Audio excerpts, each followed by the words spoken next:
Welcome back to our Positively JAX Spotlight. Every couple of weeks, we talk with nonprofits or organizations in our community that are doing great work, and we want to connect you directly to those organizations, explain what they do, and also give you an opportunity to maybe volunteer or make a donation.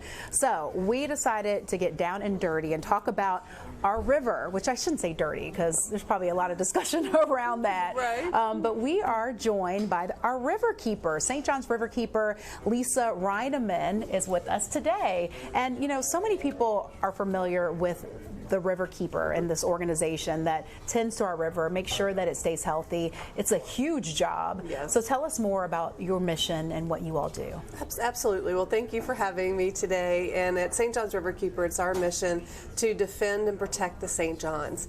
And it's more than just the St. John's River itself. It's all the river's tributaries, its springs, and an entire watershed, which is 8,800 square miles. Wow. So we work with lots of river enthusiasts throughout the entire watershed to make sure we're doing everything we can to have a healthy river for today as well as future generations. And you don't have a huge team, so how do you even manage that much area? Sure. So, you know, luckily we have a very committed team. They're passionate, they work very hard, and we all build collaborations, whether it's with our education team, working with other teachers, whether us in advocacy, working with other NGOs or non-government organizations that maybe they protect a portion of our watershed. Maybe it's the Riverkeeper River, yeah, or headwaters groups. And so we work with leveraging partners that have vested interest in having a healthy river. Unfortunately, there's lots of people that are committed, and it's just a matter of making sure we do the research and figure out the best ways we can use our limited team as well as our coalitions to make the biggest bang for protecting the St. John's. Yeah, and you all, it was interesting in our conversation when we were talking, I was like, well, are you city funded, or is it grants? And you said you are a true advocate, so you really try to separate yourselves from that so that you can have independent thinking. Absolutely. So we are privately funded. We are a membership organization, and so everyone could be members. That helps, gives us the resources to do this work. And we also do receive some grant funding, especially for our education program. We reach thousands of kids every year. This year we've already reached more than 2,000 kids, getting them out on the hands-on boats trip in Putnam County, Clay County. Yeah. So the funding comes from all different areas. We do receive grants for specific projects, but we really focus on making sure that we're privately funded and we answer to our members' needs of making sure that they want to help protect the river. How can we do that best? Yeah, and we'll talk a little bit about maybe how the community can get involved, even with their treasure or their talent or other resources that they have. Absolutely. Let's talk about some of the big projects that you guys have on tap right now. Well, there's two major ones that, well, there's two of many, but there's the two major ones that are really focused and exciting, and there's lots of opportunity for community involvement. One is right here in Jacksonville. It's called Resilient Revault, and it's focused on the Revault River and Moncrief Creek and that entire watershed.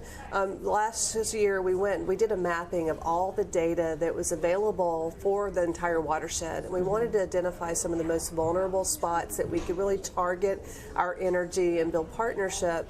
And we found that the Revault River as well as Moncrief Creek are very vulnerable to not only legacy pollution, old pollution that's been in the system a long time, septic tank, sewer pollution, lots of bacteria in those waters, but it's also very vulnerable where it's situated to sea level rise. And those rising waters are making more flood risk. There was significant flooding in storms past in the area, and when you have flooding you get more pollution and it creates more health issues for the community and the river. It's really focusing on getting more data, partnering with people that live in the community to invest in uplifting the community as well as the waterways, providing more access to parks, doing cleanups. We've adopted a park that we go out every month to do cleanups, working in the schools to reach kids and connect them to their waterways, and focus on the challenges in a way to improve the condition of the river so there's a better, healthier connection to the waterways within the community. Yeah, you know, I want to unpack that a little bit because I think sometimes we think about flooding I can relate to, but some of the other things that you're saying, I'm like, well, what does that have to do with me? You know, I don't pollute, I don't throw things in the river, but there are ways that every community can kind of tap in. And when we think about Revault and Moncrief, an area that a lot of people said has been neglected for many years, so that's a very worthy investment in that community. Absolutely. There are infrastructure needs that were promised back in consolidation that have not been fully fulfilled. They're old leaky sewage pipes, and so while those leaky sewage pipes, while they pollute the river, but they also can pollute your neighborhood. And so, you know, there are things that we can do to protect and improve the conditions of the river, and also improve community health. And also, a lot of people fish and enjoy. These waterways are some of the prettiest in Jacksonville. They are, I agree, yeah. And the salt marshes, and then the freshwater wetlands further upstream, those are all important to long-term health of our fisheries. They have an impact, you know, to the St. Johns River itself, so it's a win-win.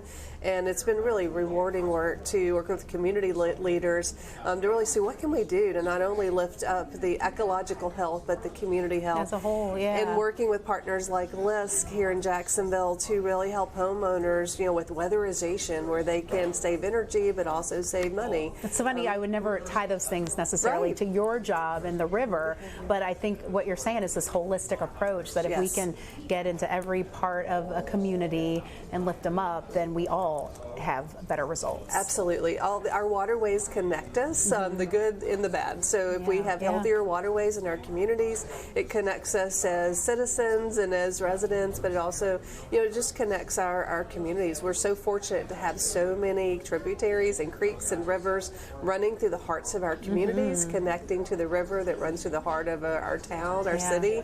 It's all really important to connect and make sure we're doing what we can to advocate for more infrastructure. There's a lot of septic tanks that need to be phased out. How does that affect the river? Well, septic tanks is twofold, because septic tanks aren't designed to reduce nutrient pollution in the river.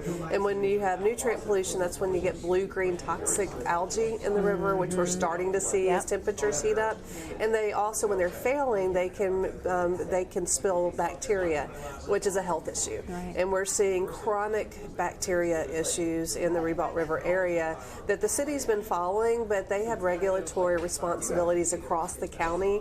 They don't have the capacity to go in and do comprehensive water quality testing in a way that can determine what these sources are. So we partner with professors. We're working with interns and students to launch a comprehensive water quality collection sampling plan, looking at metals and bacteria and nutrients and other water quality issues that can indicate what the problems are, and also give us the data to help support much needed investment in infrastructure in the area. So it could truly be a win-win. Yeah, so after the break, we'll come back and I want to look at that a little bit more. Like, what does that sampling look like? And then once you get that data, which I think you kind of already know what the problem is, where do you go from there to get those resources? So we'll be right back after the break.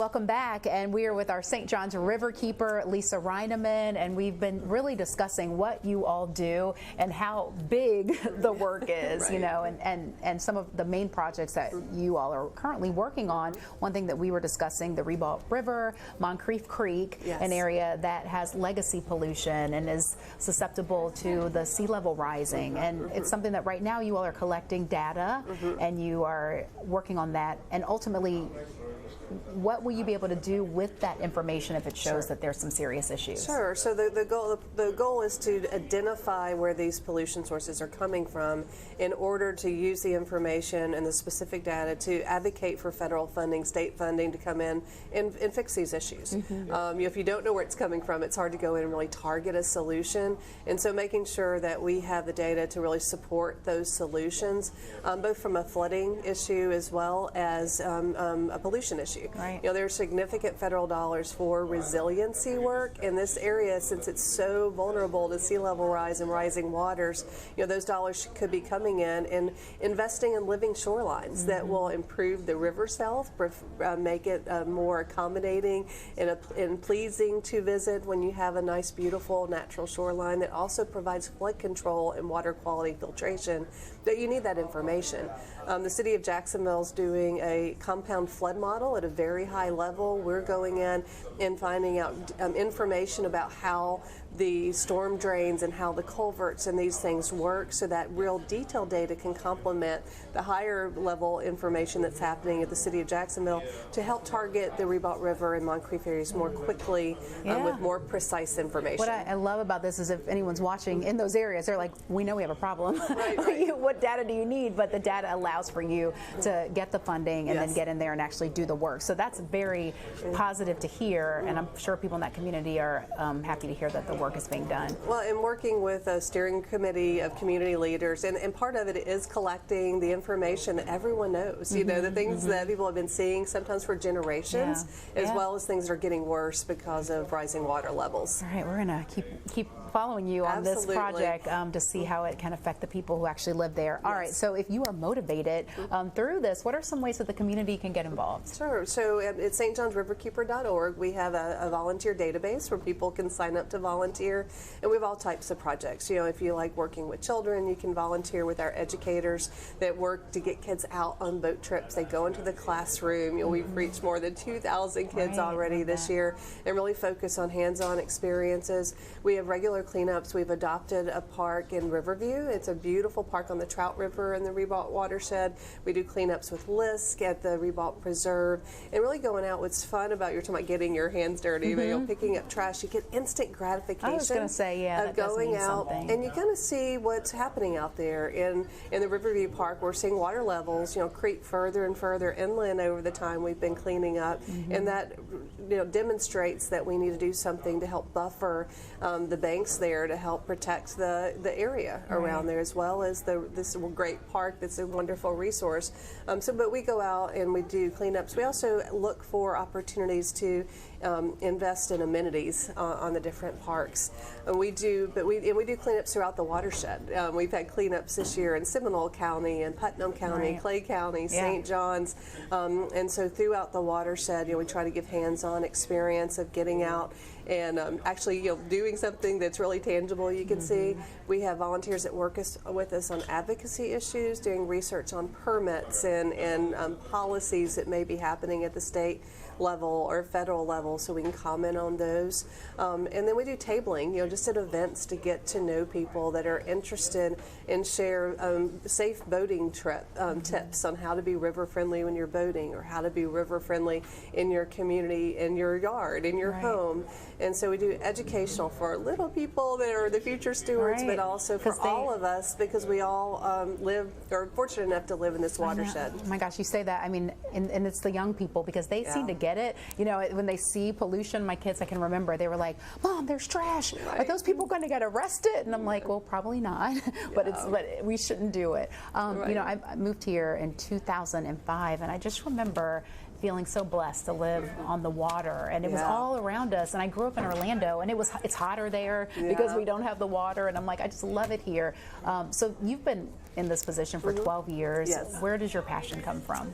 You know, I grew up, out in the country in rural Arkansas, and just loved waterways, loved the tree, and just loved being out in nature. But I always took it for granted. But I fell in love with the springs in Florida, fell in love with the ocean and our rivers. So I knew I wanted to live in Florida. Moved here in 1997, so a while back. But in 2005, when the green monster hit, it was this huge toxic blue-green algae outbreak. That was a real eye-opener for me, that we couldn't take our waterways for granted. And so I started volunteering with the Riverkeeper back then, and worked on state and local policy. And just ever since have been really focusing on not only here in Jacksonville, but also the entire watershed. You know, our river's 310 miles long, but it begins in Indian River County, southeast of Melbourne. And so we really have to work upstream to make sure we're protecting the river at the very genesis. And so that's been one of our goals, is really focusing on, you know, all of the different counties that are part of the St. Johns River watershed. And I think the passion comes from seeing kids out enjoying our wonderful rivers and tributaries and springs, but also all the enthusiasts that are so passionate about protecting our rivers for future generations. All right, well, bless you. And I know you have a big job, you know, a lot of work to do, but it's exciting to hear some of the projects, and also how people can get involved if the river maybe is your passion. So Lisa Rinaman, St. John's Riverkeeper, thank you so much for coming in as our Positively JAX Spotlight for the week. Thank you so much.